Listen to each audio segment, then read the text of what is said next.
దేవునికి మహిమ కలుగును గాక. మీ అందరికీ నా హృదయపూర్వకమైన వందనాలమ్మ.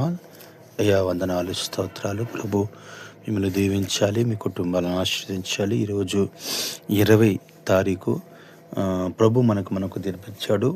మరి ప్రభు వాక్యముని ధ్యానం చేసుకుందాము.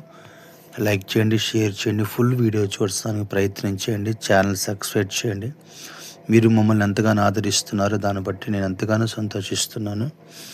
దేవుని వాక్యాన్ని ఒకసారి మనము ధ్యానం చేసుకుందాము. బైబిల్ ఉన్న వాళ్ళు దేవుని వాక్యాన్ని ఒక్కసారి ధ్యానం చేసుకుందాము. ఆదికాండము 18వ అధ్యాయంలో 23వ వచనాన్ని ఒకసారి నేను చదువుతాను, జాగ్రత్త కింద. అప్పుడు అబ్రహాము సమీపించి ఇట్లా, నిన్ను దుష్టులతో కూడా నీతిమంతులను నాశనం చేయుదువా అని అక్కడ వాక్యం రాయబడి ఉంది. మీరు గమనించండి, అక్కడ తప్పు చేసింది ఎవరు అని అంటే, మరి సొదొమ గొమొర్రా పట్టణస్థులు తప్పు చేశారు. కానీ అక్కడ లోతు ఉన్నాడు, కానీ లోతు ఏ తప్పు చేయలేదు. లోతు కుటుంబం ఏ తప్పు చేయలేదు. కానీ అతడు అడుగుతున్నాడు, ప్రభువా మరి దుష్టులతో పాటు నీతిమంతులను కూడా చంపుతావా అని అడుగుతున్నాడండి.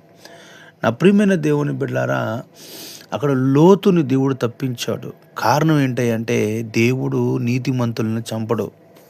నీతిగా యథార్థంగా ఉన్న వాళ్ళని చంపడైనా, అవినీతిమంతులనే దేవుడు చంపుతాడు. నా ఆధ్యాత్మికమైన జీవితంలో కూడా మనం నీతిగా యథార్థంగా ఉన్నాం కనుక దేవుడు మనకి ఎటువంటి హాని కలగచేయడు.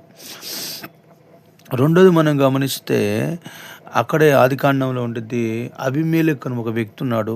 ఆ వ్యక్తితో దేవుడికి ఆ వ్యక్తి ప్రార్థన చేస్తాడు, ప్రభువా ఏంటి ఇట్లాంటి పరిస్థితి, మాకు ఎందుకు ఇట్లాంటి వేదన కలగజేస్తున్నావంటే, అతడు నా చెల్లెని చెప్పాడు కదా అబ్రహాము, మరి ఎందుకు ప్రభువా మరి నా మీద ఎంత ప్రయోగం చేస్తున్నావు అంటే, కాదు అతడుకి ఆమె భార్య అయ్యిద్ది, అతడు ఒక ప్రవక్త అని దేవుడు తెలియజేస్తాడు. అప్పుడు దేవుడు అతన్ని చంపకుండా అతన్ని విడుదల చేస్తాడు. అబ్రహాముని హెచ్చరిక చేసి, ఏంటి అబ్రహాం ఇలా చేసావంటాడు. అంటే వాస్తవంగా అబీమెలెకుని దేవుడు చంపాలి, కానీ ఇతడు అడుగుతున్నాడు, నేను చేసిన పొరపాటు కాదయ్యా అంటున్నాడు. అందుకని అబీమెలెకుని దేవుడు విడుదల చేశాడు. వాళ్ళ కుటుంబంలో ఉన్న, వారి సంస్థానంలో ఉన్న అందరికీ దేవుడు సంతాన ప్రాప్తిని కలగజేశాడు. కారణం ఏంటంటే, అతడు నీతిగా ఉన్నాడు కనుక దేవుడు అతనిని తప్పించాడు. అంత మాత్రమే కాకుండా బైబిల్లో కూడా మరి అహరోను మోషే ఇరువురు కూడా ధూపాపత్తులు తీసుకొని ప్రజల్ని తీసుకొని రమ్మన్నప్పుడు, అక్కడ కోరాహు అన్న వ్యక్తి ఇశ్రాయేలీయులకి అలానే మోషే ప్రవక్తలకి వ్యతిరేకంగా ప్రవక్తించడం ద్వారా దేవుని దూత అనేది, అహరోను మోషే మీరు పక్క జరగండి, వీళ్ళ మొత్తాన్ని నేను చంపేస్తాను, అగ్నితో కాల్చేస్తాను అంటే ప్రభు దగ్గర మొరపెట్టినప్పుడు మోషే అంటాడు, ప్రభు అట్లా ఎందుకు నాయన, అతను ప్రేరేపించింది ఒక్కడే కదా, మరి కోరాహు అన్న ఒక వ్యక్తే కదా నాయన, మరి అక్కడ ప్రేరేపించింది అతన్ని నువ్వు ఏదైనా చేయాలి, కానీ అమాయకమైన ప్రజల్ని ఏం చేయొద్దని దేవుడి దగ్గర వేడుకుంటాడండి. తప్పు చేసిన వాడికి మాత్రమే శిక్ష పడింది, కానీ తప్పు చేయని వాడికి శిక్ష పడదు. నీ ఆధ్యాత్మికమైన జీవితంలో కూడా దేవుడు, నువ్వు నీతిగా ఉన్నావు కనుక దేవుడు నీకు ఎటువంటి హానిని కలగచ్చడని వాక్యం రాయబడింది. అంత మాత్రమే కాకుండా దావీదు జనసమూహాన్ని లెక్కించమని అడుగుతాడు, తన గర్విష్ఠతనాన్ని చూపించుకుంటాడు.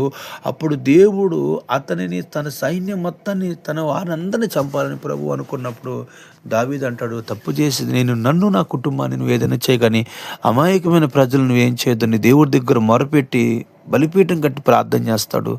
దేవుడు అతని ప్రార్థన ఆలకించి అతను తప్పించాడండి. ఈ రోజున మనం అడగాల్సింది, మనం చెప్పుకోవాల్సింది దేవుడికి